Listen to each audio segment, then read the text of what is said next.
بسم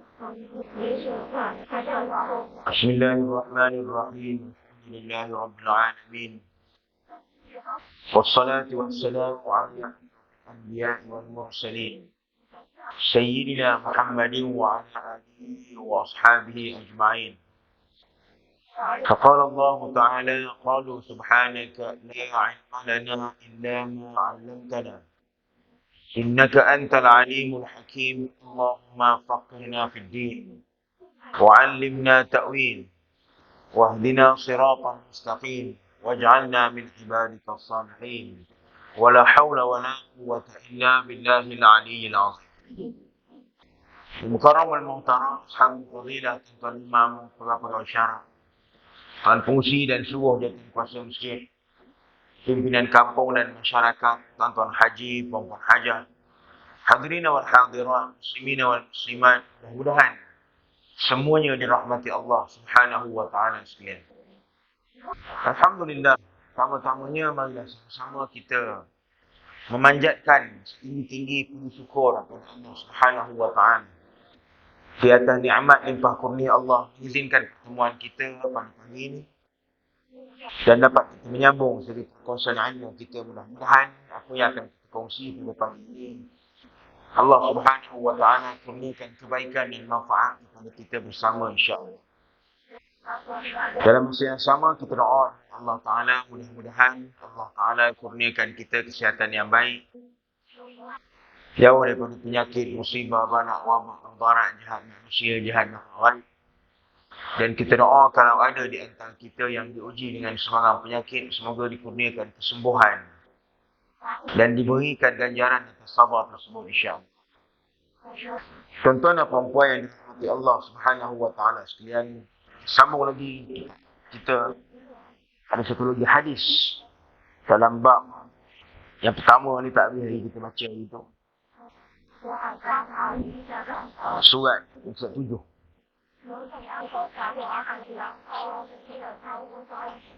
Abdul Hamid Al-Hamman meriwayatkan dengan berkata, katanya, aku bertanya kepada Sufyan Tsauri berkenaan lelaki yang berperang atau membaca Al-Quran, yang mana lebih kamu sukai? Beliau menjawab, orang yang membaca Al-Quran, kerana Nabi SAW bersabda, Nabi SAW bersabda, khairukum man ta'allama Al-Quran wa 'allamahu. Sebaik-baik orang dalam kalangan kamu adalah orang yang mempelajari Al-Quran dan mengajarnya. Satu orang ulama, Hamid Al-Hammani, ditanya tok guru dia, ulama juga, Sufyan Ats-Tsauri rahimahullah ta'ala. Dia tanya, dia kata kalau ada dua jenis manusia, satu manusia ni dia suka pergi perang, suka pergi berjihad. Manakala satu lagi, orang ni dia suka baca Quran. Kalau kamu, dia tanya, mengikut pandangan Sufyan Ats-Tsauri rahimahullah ta'ala, di antara dua jenis lelaki ni ataupun dua jenis manusia ini, mana yang kamu lebih suka? Berjihad pun hebat, bukan berjihad pun hebat. Orang yang berjihad di jalan Allah dalam pelbagai konteks, dia berdakwah, itu jihad. Dia mempertahankan negara dan agama, itu jihad. Dan banyak lagi konteks jihad. Orang berjihad pun hebat juga, bukan tak hebat, tuan-tuan. Kemudian satu lagi, orang baca Quran. Orang baca Quran pun hebat juga. Perbandingan yang dibuat ini di antara dua jenis orang yang hebat. Tetapi dalam dua jenis orang yang hebat ini, dia tanya pandangan pribadi Sufyan Ats-Tsauri, mana yang lebih kamu suka di antara dua jenis yang hebat ini? Maka jawab Sufyan Ats-Tsauri, dia kata apa? Dua-dua hebat, tapi aku lebih suka orang yang membaca Al-Quran. Sebab apa? Dia kata Nabi SAW menyebut dalam hadis, Nabi apa? Khairukum man ta'allama Al-Quran. Sebaik-baik orang dalam kalangan kamu. Nabi nak beritahu kita, dalam kalangan kita ni, ada orang baik. Ada orang baik. Yalah, kita tak nafikan, ada orang jahat, ada orang baik. Daripada bila ada? Daripada mula manusia ada sampai kiamat. Dia mesti ada. Ada orang baik, ada orang jahat. Itu biasa tuan-tuan. Memang Allah Ta'ala jadikan segala benda itu berpasang-pasang. Ada lelaki, ada perempuan. Ada jantan, ada betina. Ada kaya, ada miskin. Ada senang, ada susah. Ada sihat, ada sakit. Sentiasa akan ada. Dan akan ada juga orang baik, akan ada orang jahat. Dia akan ada. Kerana dalam masa yang sama, Allah Ta'ala datangkan Nabi membawa agama. Membawa panduan dalam masa yang sama. Ada kerja-kerja jahat daripada syaitan-syaitan. Memang biasa tu. Akan ada orang baik, akan ada orang jahat. Tapi dalam kalangan orang-orang baik. Dalam kalangan orang-orang yang baik, ini kata Nabi apa? Yang paling baik. Sebaik-baik orang. Nak cerita. Dalam kalangan orang-orang baik ni ada yang paling baik. Siapa dia yang paling baik dalam kalangan kita orang-orang yang baik? Tuan-tuan lah. Tuan-tuan tentu orang baik-baik. Pasal tuan-tuan rajin. Ibadatnya, di masjidnya, orang lain tidur, tuan-tuan bangun awal pagi. Walaupun kita tak tahu apa yang ada dalam hati masing-masing. Kita tak tahu. Benda dalam hati ni tak boleh dibaca mengikut pandangan muka. Tak boleh. Tak boleh. Tengok orang ni, kita pula nak menentukan hati orang ni baik, hati orang ni tak baik. Oh, tak boleh. Sebab itu Nabi tanya sahabat yang mana bercakap soal hati, Nabi kata apa? Asyakak qalbaka. Bola dada dia, kamu tahu dia ikhlas tak ikhlas. Dia baik tak baik. Benda dalam kita tak boleh judge. Kita tak boleh menentukan benda di dalam. Tak boleh. Tetapi kita kata seseorang itu kita boleh kata dia orang baik dengan amalan-amalan zahiriah. Itulah pergi masjid orang baik. Takkan berapa orang kita kata dia orang baik. Takkan kita kata mencuri tabung masjid kita kata orang baik. Takkan kita kata mulut jahat, mulut dia mengumpat mengata orang, kita nak kata dia orang baik. Secara zahiriah dia. Secara zahir kita boleh tengok dengan beberapa kelakuan. Orang pergi masjid, orang jaga ibadat di masjid, orang yang istiqamah dengan ibadat di masjid, secara pandangan mata kita yang zahir ini, tentulah dia orang-orang yang baik-baik. Dalaman antara dia dengan Tuhan, kita tak boleh menentukan. Dalam kalangan orang-orang baik ini, yang pergi masjid, yang sembahyang, yang apa, segala macam kebaikan, banyak jenis. Tetapi Nabi beritahu kita apa? Sebaik-baik dalam kalangan orang-orang yang baik itu siapa? Tentulah dalam kalangan orang-orang baik itu, ada yang paling baik. Orang kaya, ramai. Dalam kalangan orang-orang kaya, ada yang paling kaya. Orang tua ramai. Ya ada, orang tua ramai. Tapi dalam kalangan orang-orang tua, ada yang paling tua. Paling tua. Kat Malaysia ni ada yang paling tua. Sebab itu kita selalu dengar. Paling tua umur berapa-berapa, 120 lebih. Dia tua. Orang umur 80 tak tua ke? Tua juga. Orang umur 65 tak tua ke? Tua juga. Tetapi yang paling tua. Maksudnya yang paling tua. Sama juga dalam hadis ni. Ramai orang baik. Orang puasa orang baik. Orang sembahyang orang baik. Orang ibadat orang baik. Tapi dalam kalangan orang-orang yang baik ini, kata Nabi, yang paling baik. Siapa dia? Man ta'allama al-Quran adalah orang yang belajar Quran. Itu dia tuan-tuan. Nak beritahu tuan-tuan. Masuk diri saya. Pentingnya belajar Quran. Sampai Nabi kata apa? Orang yang belajar Quran, orang ni orang paling baik. Dia belajar Quran. Dan wa'allamahu. Dan dia belajar dengan ilmu yang dia ada. Dia mengajarkan orang tentang Al-Quran supaya orang lain pun boleh jadi pandai. Boleh jadi tahu macam ni. Kenapa tak difokuskan dalam ilmu-ilmu yang lain? Tuan-tuan kena tahu. Apakah mengajar ilmu fiqah tidak bagus? Bagus.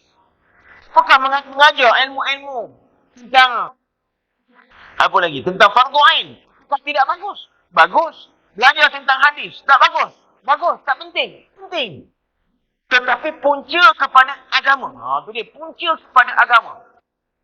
Punca kepada segala ilmu yang ada dalam agama.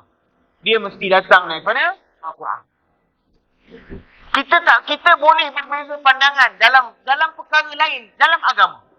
Sebab itu Nabi sebut dalam hadis, Nabi kata apa? Ikhtilaf fi ummati rahmah. Perselisihan pandangan perselisihan pendapat dalam kalangan umat aku adalah rahmat. Boleh. Kita boleh berbeza pandangan dalam agama. Cuma dalam agama yang kita tidak boleh berbeza adalah berkenaan Quran. Quran itu punca hukum. Kamu tak boleh berbeza, kamu tak boleh ada Quran lain. Tak boleh. Sedangkan kitab hadis yang utama ada banyak. Al-Quran satu. Kitab hadis utama ada banyak. Ada Sunan Abi Dawud, Sunan Ibnu Majah, ada Sahih Bukhari, ada Sahih Muslim, ada Al-Musnad, Imam Ahmad bin Hanbal. Banyak sumber-sumber rujukan utama dalam ilmu hadis. Tetapi Al-Quran, apakah Al-Quran itu berbeza? Sama. Al-Quran yang tuan-tuan baca di masjid tuan-tuan, inilah yang dibaca di Masjidil Haram. Al-Quran yang sama yang kita baca di tempat kita, itulah yang dibaca di Turki.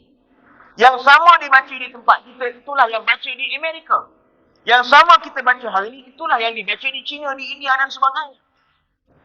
Tetapi kalau bab hadis, tuan-tuan, dengan selapang-lapangnya, boleh rujuk Abi Dawud, boleh rujuk Ibnu Majah, boleh dirujuk Al-Bukhari, boleh rujuk Muslim, boleh rujuk Imam Ahmad, dan pelbagai lagi kitab hadis yang lain. Nak beritahu pentingnya belajar ilmu Quran. Kita tidak akan memahami hadis. Ini kena semua benda. Kita tidak akan, kalau ada orang itu hanya belajar ilmu hadis, tanpa mempelajari Al-Quran, sampai kiamat pun dia tidak akan faham ilmu hadis. Takkan faham. Seseorang yang mempelajari tentang fiqh, belajar fardu ain, belajar tentang sembahyang, belajar tentang ibadat puasa, belajar tentang ibadat haji, belajar tentang segala perkara yang berkaitan dengan ibadat. Dia tidak akan faham selagi mana dia tidak faham Al-Quran. Dia tak akan faham. Dia tak akan faham. Bab puasa, dia cerita di Al-Quran. Bagaimana cara puasa, pengecualian yang diberikan kepada orang-orang tertentu apabila sampai bulan Ramadan ada. Faman kana minkum maridan contohnya. Allah Ta'ala sebut dalam Quran apa? Semua orang diwajibkan berpuasa. Kutiba alaikumus siyam. Wajib puasa. Tetapi ada pengecualian. Ada. Daripada mana kita tahu pengecualian itu? Daripada Al-Quran. Faman kana minkum maridan. Siapa yang sakit. Aw ala safarin. Yang dalam musafir. Fa'indatu min ayyamin ukhra. Bolehlah melakukan sembahyang. Puasa itu. Ada kemudian. Mana boleh qadha. Cerita. Kalau kita belajar hadis semata-mata tanpa mempelajari ilmu Quran. Kalau kita belajar fiqh tanpa mempelajari ilmu Quran dan memahami isi makna Quran. Pak kiamat betul ibadat kita tuan-tuan. Tak betul. Tak betul. Sebab dalam Al-Quran itu menjadi sumber utama. Baik itu Nabi kata apa? Kalau berlaku perselingkahan dalam kalangan kita, berlaku perbezaan pandangan yang perlu diselesaikan, maka kembali kepada Quran. Ini penting. Sebab itu, without exception, tanpa pengecualian. Kepada saya dan kepada tuan-tuan, kepada siapa pun yang beragama Islam, mesti belajar tentang ilmu Quran. Yang saya sebut di awal-awal itu. Takkan pernah habislah belajar ilmu Quran. Takkan pernah habis. Tuan-tuan ingat belajar ilmu Quran itu hanya dengan membaca Al-Quran saja. Jauh lagi tu. Kalau seseorang itu boleh belajar ilmu Quran, dia boleh baca Quran, dia perlu belajar tentang tajwid Quran. Seni Quran kena belajar juga, tajwidnya. Kita belajar supaya kita baca Quran dengan cara yang betul. Tajwid mesti belajar. Tajwid bukan sikit. Hukum-hukum mat saja, nun mati, hukum mim mati. Yang mana dengung, yang mana tak dengung, yang mana panjang, yang mana pendek. Kenapa yang ni panjang? Kenapa yang ni baca 5? Kenapa yang ni baca 6? Bukan sewenang-wenang ni. Ada waktu boleh baca 2, 4, 6. Ada waktu 5, 6. Ada waktu 6 saja. Ini ilmu penting. Kalau tidak, kita jumpa panjang, kita bana ni kesukaan hati kita. Tak kira 5, 6, 5, 6. Bantai. Yang penting ada tali panjang, baca panjang. Panjang tu berapa? Suka hati kita lah. Suka hati kita agak-agak ni. Tengok dia tarik tu, dia tulis panjang tu. Panjang sikit, 6 agak ni. Tuan-tuan ingat boleh ukur macam tu ke? Nak menentu panjang pendek tu ikut mana panjang tu. Mana boleh macam tu? Ada waktu dia jadi mak lazim kalimi. Mufaqqal contohnya. Wah, mesti 6 harakat. Boleh 5, tak boleh. Boleh 4, tak boleh. Mesti 6 saja. Kerana dia mak lazim kalimi mustaqal. Pertemuan di antara beberapa huruf yang menjadikan dia hukum mak lazim kalimi mustaqal. Penting macam. Okey, ilmu tajwid dah, power dah. Tengok daripada jauh dah tahu ni panjang berapa. Banyak lagi. Banyak lagi mat-mat yang kena belajar. Bukan kita, mat kampung kita pun ramai jenis mat. Kita ingat Quran pun ramai. Banyak juga mat yang kena belajar. Ada mat farak nama dia. Ada mat lin. Mat silah qasirah. Mat silah fawilah. Oh, banyak jenis juga mat. Dah habis belajar ilmu mat. Sifat huruf nak belajar. Alif itu ada berapa sifatnya? Oh, banyak tuan-tuan. Tuan-tuan 4 kali mati, 4 kali hidup pun tak boleh belajar lagi. Punya banyaknya ilmu Quran. Tiba-tiba sampai tempat kita, bila kelas Quran, orang tak mau datang. Macam pandai sangat. Itu yang pelik tu. Macam pandai sangat. Termasuklah kita, termasuk saya bercakap. Kita tak pernah khatam ilmu Quran. Tak pernah. Tapi bila orang mari, belajar kelas-kelas Quran, kelas yang paling orang tak minat nak datang adalah kelas membaca Quran dan mempelajari ilmu Quran. Sedangkan Nabi kata, kelas yang paling baik, ilmu yang paling baik, orang yang belajar ilmu Quran. Bila dia ada kemahiran Al-Quran, kata Nabi apa? Wa'allamahu. Setakat mana yang dia ada, kongsi dengan orang supaya orang lain pun dapat macam mana yang dia dapat. Ada orang. Sekurang-kurangnya, kita ajak keluarga kita pun dah. Sekurang-kurangnya. Ada. Seorang ayah mengajar anak membaca Quran. Seorang atuk mengajar cucu membaca Quran. Tuan-tuan, saya cakap tuan-tuan secara jujur lah. Tentu ada bezanya. Bila mana seorang mak atau seorang bapa mengajar anak baca Quran dengan dia pergi hantar anak dia belajar Quran dengan orang lain. Tentu ada bezanya. Tentu ada bezanya. Zaman hari ni nak angkat rotan, jangan kata nak rotan. Angkat rotan pun tak boleh. Saya tak tahulah, pandangan peribadi saya lah. Ini pandangan peribadi. Bukan pandangan daripada sudut psikologi pada hari ini. Kita ni tuan-tuan, kita kecil-kecil dulu, kita belajar Quran. Kalau dengan cara sekarang, angkat rotan pun tak boleh. Pakai amat kita ni semua tak erti lah. Saya punya pandangan lah. Orang kalau belajar Quran, kan kita ni belajar Quran, dengan cara yang sekarang, angkat rotan tak boleh, nak marah tak boleh, sekarang, marah sekarang, melaju, nak ni, tak datang, nak. Oi.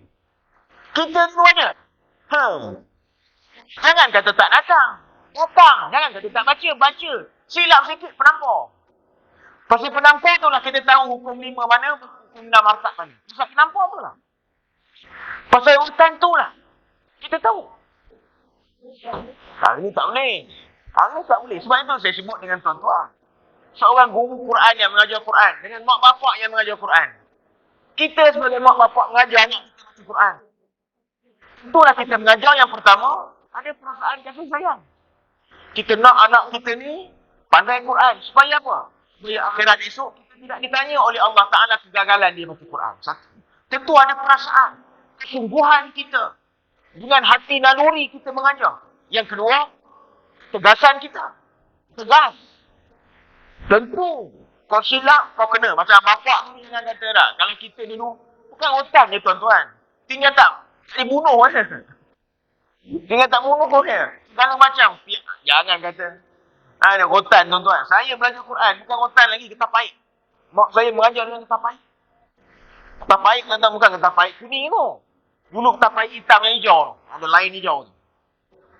Oh tuan-tuan. Dah nak kena. Bukan sakit ni dekat. Jalan ketap pahit pun dekat dengan kita. Oh saya ingat tu dulu. Belajar Quran ni. Nak memandaikan kita baca Quran pada hari ni. Kalau kata penampar tu, ya Allah, nak cerita lah, entah berapa puluh kali lah. Berapa puluh kali nak bukan salah tu, nak memandaikan kita. Dan kerana penampar, kerana tak pahit, kerana rotan dulu lah hari ni kita jadi pandai. Cikgu-cikgu hari ni nak rotan, ustaz-ustaz yang mengajar nak rotan anak-anak kita. Ada undang-undangnya. Mak bapak ambil tindakan. Tapi kalau mak bapak itu sendiri yang mengajar, tentulah, kalau kita rotan pun dengan kasih sayang. Kita nak dia pandai. Kita bukan nak hukum dia. Kita nak dia pandai. Supaya kalau mati itu, Bukan kau yang mati je. Kalau kau mati, satu cerita. Bapak ni kalau mati ni nak jawab dalam kubur, nak jawab apa? Sebab itu tuan-tuan, bila kita nak jadi macam tu, kita nak anak kita pandai Quran, mestilah kita itu pandai Quran dan pandai untuk mengajar dia. Maka sebab itu Nabi kata apa? Sebaik-baik orang, dia belajar Quran, kemudian dia mengajar kepada orang Quran. Kalau tak boleh mengajar orang lain, sekurang-kurangnya keluarga dia. Keluarga dia. Sekurang-kurangnya. Kalau tuan-tuan ambil sedikit masa merenung, tuan-tuan pernah tak mengajar keluarga dengan Quran? Kalau pernah, iyalah. Kita duduk, kita buka Quran, sekurang-kurangnya.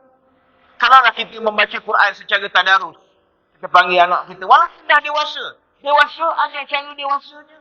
Budak ada cara budak. Balik hujung-hujung minggu. Asyik buat barbecue. Tu je buatnya, tak ada benda lain dah. Balik anak-anak kita, tak ada benda lain. Pak makan. Ya, dah. Sikit family day. Pak main tu main. Pak itu je hiburan kita. Kenapa tidak kita bonding time? Bonding. Family day tu bonding lah. Kita panggil bonding ni, kita nak ada hubungan. Buat makan-makan tu bonding lah. Sekali-sekala tukar. Tak payah makan-makan ni, tak payah. Kita duduk ramai-ramai, kita baca Quran. Kita tahsin Quran. Okay, ayah jadi nakib, jadi ketua. Baca ayah dengar. Baca yang ringkas-ringkas. Tak payah baca yang panjang-panjang pun. Baca yang ringkas-ringkas. Tak betul, kita betulkan dia. Yang ni dengar. Ingat, bila Mim mati, bertemu dengan Mim, dengar contohnya. Nun mati, bertemu dengan huruf ni, dengar. Nun mati, bertemu dengan huruf ni. Ini tak perlu dengar. Perlu baca terang, nyata dan jelas. Betulkan dia. Apa ingat ni, dah dewasa, tak boleh betulkan bacaan Quran ni. Ini kita ni, jadi macam ni. Sekurang-kurangnya. Jadi tuan-tuan, nak jadi macam tu, mesti belajar ilmu Quran.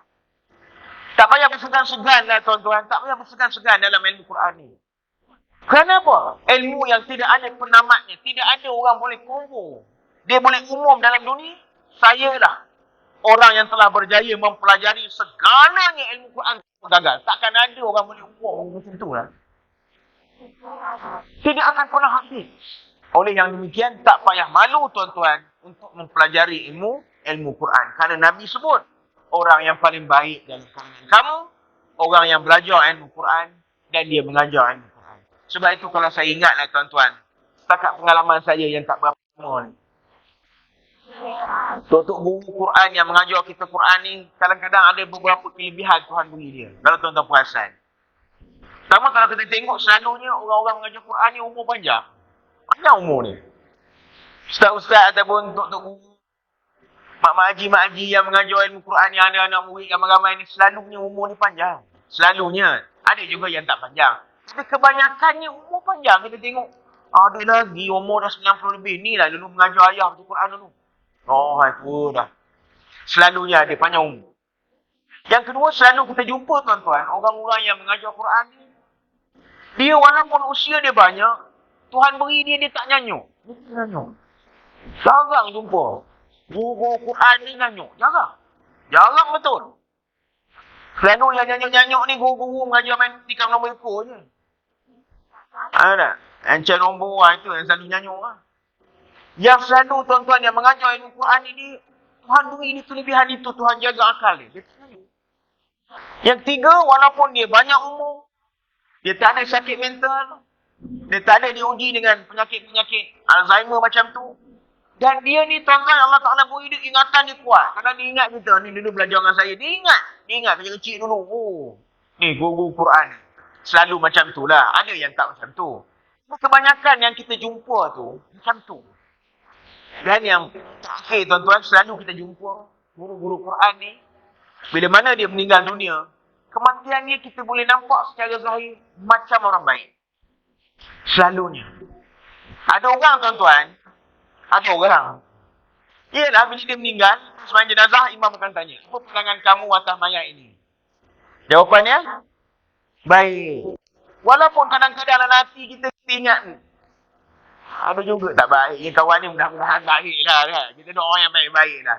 Tapi ada pelaku-pelaku dia yang Ya, ada orang jawab itu sekadar nak jawab saja. Takkan nak jawab tak baik. Orang kata apa hal pula seorang jawab tak baik ni? Terus dia tak bayar hutang contohnya dah. Takkan kita nak sebut begitu. Tapi ada orang tuan-tuan yang kita bila mana orang tanya kita, apa pandangan kamu atas mayat ini? Kita jawab baik itu dengan ikhlas sungguh kita rasa hati kita. Memang dia orang baik betul. Selalunya tuan-tuan, guru-guru Quran ni kita rasa macam tu. Kita pergi ziarah dia meninggal, kita pergi sembahyang jenazah dia. Orang sembahyang pun ramai. Kita melihat, kita tak tahu dia antara dia dengan Tuhan. Tetapi tanda-tanda kebaikan tu banyak yang kita tengok. Tanda-tanda. Orang bercakap kebaikan dia. Kemudian orang yang datang sembahyang pun ramai. Pengurusan jenazahnya mudah. Kemudian orang memang menceritakan tentang amal-amal baik yang dia buat. Kita nampak secara zahir lah. Itu hebatnya orang-orang yang belajar dan mengajarkan orang tentang ilmu Quran ini, tuan-tuan. Ni jam macam-macam orang buat, tuan-tuan. Ada baru ni sahabat saya tengok dalam Facebook. Buat package pergi umrah. 30 hari. Untuk belajar ilmu Quran dengan guru Quran di Masjid Haram dan Masjid Nabawi. Wah, hebat tu. Hebat. Cuma kalau siapa yang ada masa boleh lah. Kita yang bekerja ni agak payah sikit. Tapi ambil ramai. Yang pergi pun ramai orang-orang yang banyak umur. Bagus tuan-tuan, benda-benda macam ni. Sekali-sekala ibadat ni kita buat kelainan sikit. Bukan hanya pergi Mekah ni buat umrah saja. Betul, umrah buat juga. Tapi pengisian yang lain, ada pengisian yang lain. Terus saya tengok. Tahsin. Macam kita yang dah reti baca Quran. Ada orang kena belajar tentang baca Quran. Ada orang tahsin saja. Tahsin tu mengindahkan bacaan Quran dia. Indahkan yang mana kurang. Itu dia panggil tahsin Al-Quran. Jadi ambillah ruang tuan-tuan. Masuk mana kelas. Ni jam banyak saya tengok. Kelas-kelas yang dibuat. Apa ni panggil apa ni? Bukan pondok-pondok moden. Dia panggil kuliah-kuliah moden. Kuliah-kuliah pendek je. Yang kita pergi pagi, balik tengah hari. Banyak. Saya tengok ada beberapa di Batu Berendam. Ada beberapa tempat. Ada ustaz-ustaz yang mengambil tanggungjawab ini cukup bagus. Kita ucap terima kasih pada mereka-mereka ni. Wujudkan kelas-kelas pengajian untuk orang-orang pencin, untuk orang-orang tua. Kelas ada buat. Ada. Free je. Nak datang-datang. Ada. Nak apa dia kata bayaran, seikhlas hati. Seikhlas hati je. Nak bagi-bagi. Tak bagi pun tak apa. Datang untuk ilmu. Balik gitu pun tak apa. Tak ada masalah. Ada orang-orang yang buat kelas-kelas begitu. Kita kalau dah tahu ada kelas-kelas begitu. Setakat kalau kita kata apa. Dalam Melaka ni jauh sikit pun. Apa dah hal sangat tuan-tuan. Pukul 9 pagi. Pukul 8 kita gerak daripada rumah. Sampai pukul 9:30. Kelas mula pukul 9. Habis pukul 12. 3 jam.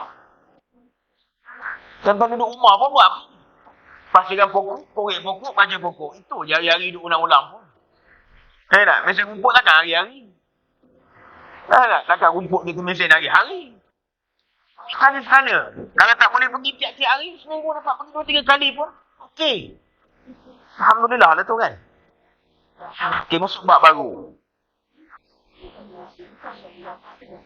Bab 2. Keistimewaan membaca Al-Quran dan pembacanya berbanding yang lain.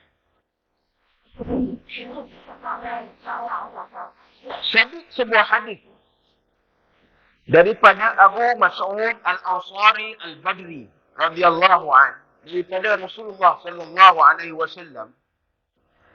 Baginda sallallahu alaihi wasallam bersabda, ya ummul qauma aqra'uhum li kitabillah. Kitabillah ta'ala.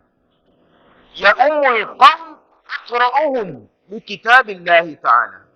Artinya, orang yang menjadi imam pada suatu kaum hendaklah orang yang paling baik bacaan Al-Quran ataupun bacaan kitab Allah.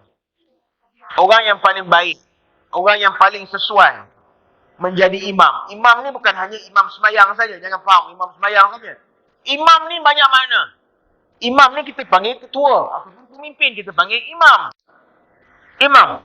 Sebab itu ada dalam hadis Nabi, ada beberapa golongan yang Allah Ta'ala beri perlindungan pada hari di mana tidak ada naungan. Pada hari kiamat.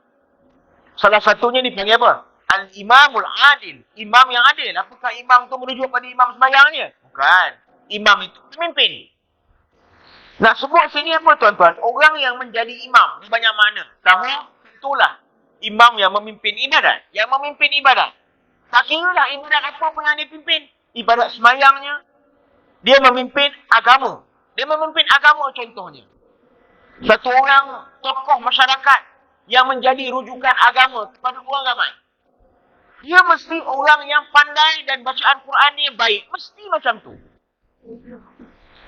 Ataupun dia menjadi imam dalam semayang. Tentulah. Imam dalam semayang tentulah orang yang boleh membaca Quran dengan baik dan dia ada pengetahuan tentang Quran. Orang luar datang, dengar imam baca, orang respect, orang kata bagus. Tengok imam baca macam tu, orang lain boleh bayar. Makmum-makmum pun itu okey. Ada tempat yang kita pergi, kita dengar imam baca pun 5-6 kali kita buat dada. Aduh je. Cik baik tak boleh sebut aduh tu dalam sembahyang. Kalau boleh sebut aduh dalam sembahyang, batal sembahyang kita. Kalau boleh sebutlah mengaduh kita tuan-tuan. Kita boleh bayang, kalau macam ni lah imam yang dia bacaan dia, oh makmum macam mana? Makmum macam mana? Sebab itu tuan-tuan, ini saya nak sebut terbuka juga. Tempat tuan-tuan okey. Tapi ada tempat-tempat lain ataupun kita pergi ke tempat lain. Kalau sekiranya tempat yang kita pergi itu, itulah antara orang yang bacaan Quran baik. Maka tuan-tuan perlu depan menampilkan diri untuk memimpin ibadah. Jangan kita tak apa bagi dia. No. Tapi ada tempat-tempat yang kita dengar. Ada makmum yang bacaan Quran dia lebih baik daripada imam. Bila kita cakap, minta tolong haji, naiklah jadi imam. Oh, tak boleh, tak boleh. Awak bacaan Quran baik. Kamu bacaan Quran kamu lebih baik daripada orang yang setiada. Kamu nak sebut wajib kan dosa pula. Kamu lebih keutamaannya untuk memimpin. Tapi pilih tak nak. Itu bukan zuhud nama dia. Dia kami tanya saya tawadhu, saya zuhud. Itu bukan zuhud, itu bakhil terkut. Ni. Saya cakap terang aja. Saya percaya ada orang yang ada kemahiran baca Quran. Tapi memilih untuk berada di belakang. Orang ini pendekut punya orang. Tak nak memimpin sembahyang orang dalam keadaan kamu diberi kelebihan oleh Allah Ta'ala. Kut betul. Kelebihan Tuhan bagi pada kamu. Ada yang pilih begitu. Kalau nak berkira betul. Dia dapat allowance. Dia mula membaca allowance orang. Ini yang kita sebut. Manusia macam ini. Cukup pun.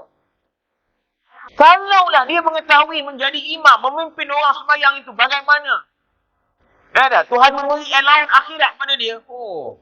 Kalau dia nampak lah tuan-tuan, sudah berebut ni. Saya ingat ada buku daftar permohonan jadi imam lah. Kalau orang nampak allowance akhirat yang Tuhan bayar. Tapi pasal allowance akhirat ni kita tak nampak. Biarlah kita berdiri lama menunggu imam datang. Kalau imam terlewat, tak mau kita pergi ke depan. Tak mau. Kadang-kadang kita pelik kalau sembahyang yang macam kuat tu kita boleh faham juga. Sembahyang yang macam perang pun sama juga. Sama. Dia biar duduk belakang tiang. Orang kata haji tu. Tolak orang pula. Pelik betul.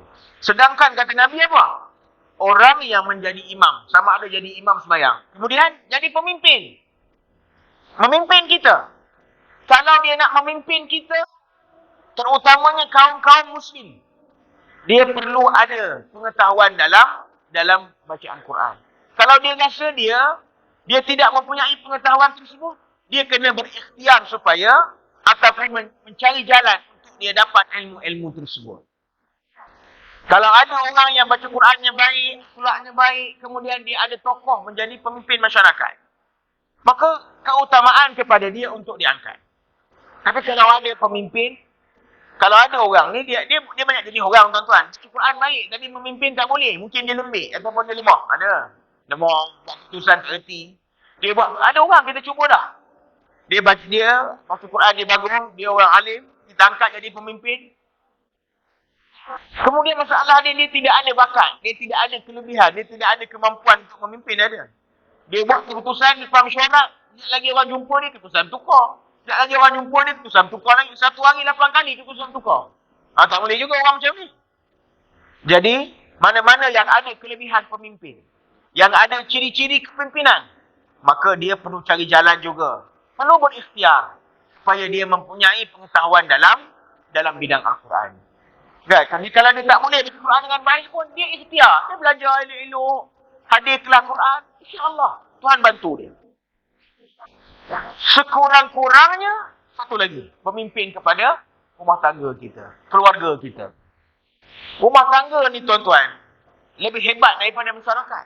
Tanggungjawab memimpin keluarga ni lebih besar daripada kalau kita memahami. Daripada kita memimpin kaum yang lain. Keluarga kita. Ini darah daging kita.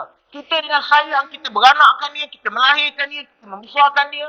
Kita nak pula lepas dia membesar, rumah tangga kita itu ada mawaddah, sakinah, warahmah. Apa jalannya? Jalan semua ni datang dari Tuhan.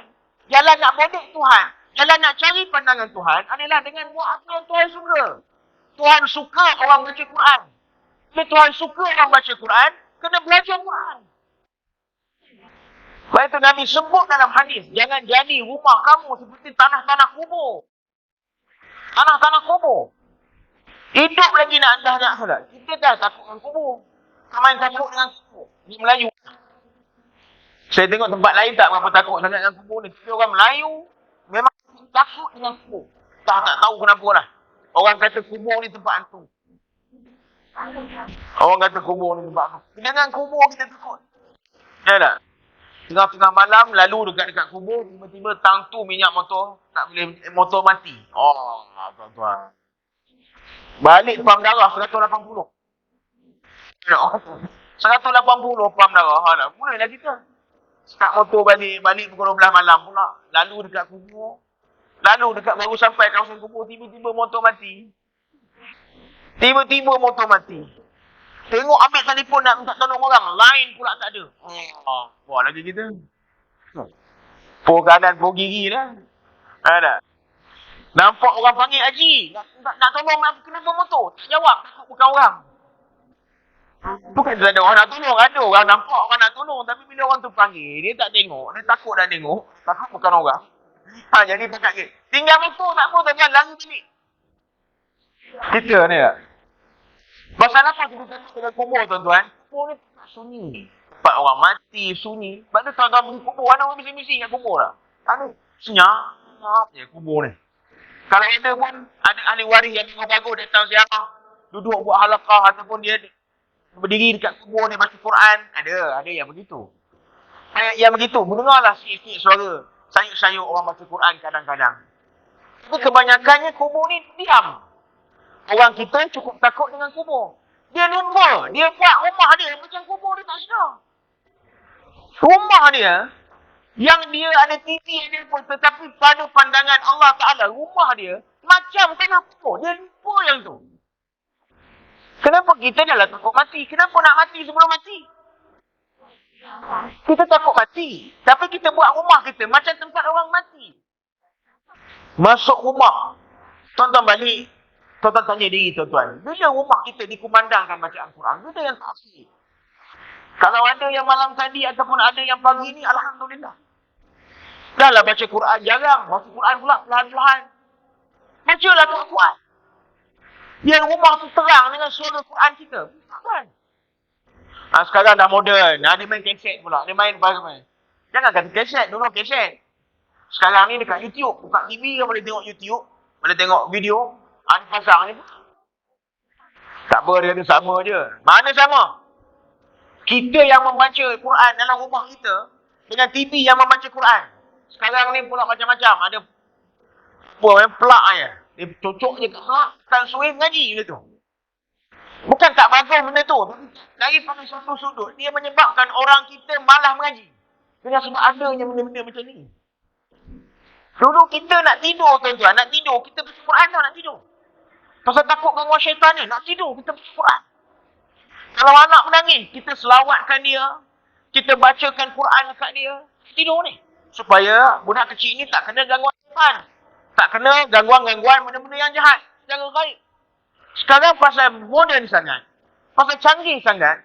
Bantal baby, bantal letak kepala budak boleh mengaji. Jadi bapa relax. Dia tak kerti mengaji, tak apa. Pasal bantal dia boleh mengaji. Satu sudut bagus. Satu sudut pada diri kita tak bagus. Tak bagus. Tak ada. Selawat. Dulu-dulu ingat saya tuan-tuan. Kita tengok orang dodoi-kan budak selawat. Tak ada. Selawatnya apa. Kemudian modern sikit. Buai boleh menyanyi. Buaya boleh menyanyi dulu kan. Bapak pun lega tak payah selawat. Dia tak ke mana, anak tu duduk di selawat di buayan ni. Sekarang macam-macam cara. Handphone pun ada. Dia letak handphone kat budak ni, dia buai tu boleh berenjuk sendiri, dia hilang. Lepas tu pelik, kenapa lah budak ni bila dia besar suka main handphone? Pasal dia kena lahir di handphone. Nombor yang tu. Itu salah dia.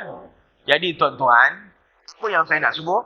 Sebagai ketua keluarga, sebagai imam di rumah, sebagai pemimpin di rumah, sebagai seorang bapa, sebagai seorang atuk, sebagai seorang mak, sebagai seorang nenek, kita juga perlu ada pengetahuan tentang Al-Quran. Dan kita perlu menjadi pembaca Quran yang baik untuk memimpin keluarga kita.